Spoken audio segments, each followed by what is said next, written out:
Hello, Saints.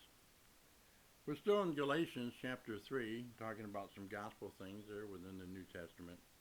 And I'm looking at verse 10 in chapter 3, where Paul writes, "For all who rely on the works of the law are under a curse. Because it is written, everyone who does not do everything written in the book of the law is cursed."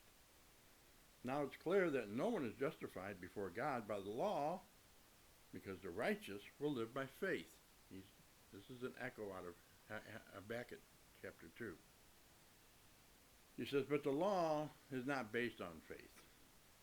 Instead, the one who does these things will live by them." Let me ask you, if you're living by the law, how are you doing?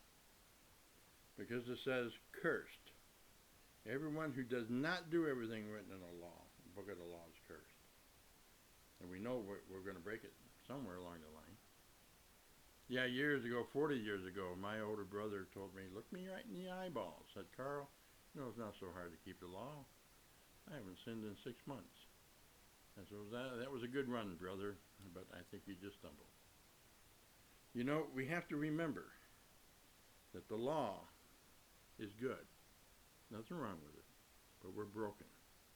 And if we're going to live by the law, we have to keep every bit of it. But again, like I said the last time, that ship has sailed. We can't find any way to get back to commending ourselves by the law, because we already broke it. Ask someone who's been in prison for 50 years for committing murder. Hey, he only committed one murder, and he's really sorry. Is that a reason to let him out? No, we broke the law and we're under its curse. And the only way now, the only remedy, is in Christ Jesus. We see this in Romans chapter 8. To many people, Romans chapter 8 is the greatest chapter, and I love it. Believe me, it's very high on my list of the chapters in Romans. Chapter 5 is probably my favorite, followed by 8. But Paul ends in chapter 7 of Romans this picture of the sinful man, where he says, "That which I want to do, I don't do. And what I don't want to do, I do. Who will deliver me from this body of death," etc. Chapter 7 doesn't end well. But, Paul didn't end it that way. These chapters are constructs that were added to the books later on, just help us find stuff. That's all. Same thing with the verses. But once you get out of chapter 7, start getting into 8, it begins to answer back what's going on in chapter 7 of Romans.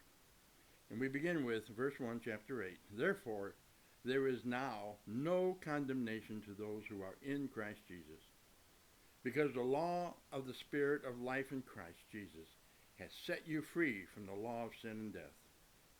What the law," listen up, "what the law could not do, since it was weakened by the flesh, God did. He condemned sin in the flesh by sending his own Son in the likeness of sinful flesh as a sin offering, in order that the law's requirements would be fulfilled in us through Christ, who do not walk according to the flesh, but according to the Spirit." The law was weak.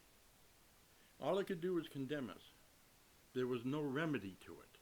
It couldn't fix the problem. And the only one who could fix it was Christ, who then gives us the benefit of it by faith. He doesn't say, "Take me by faith and go sin and do whatever you want." No. We're called to obedience, but we know our obedience doesn't live up. And so it's not on the scale of salvation. That's his justification.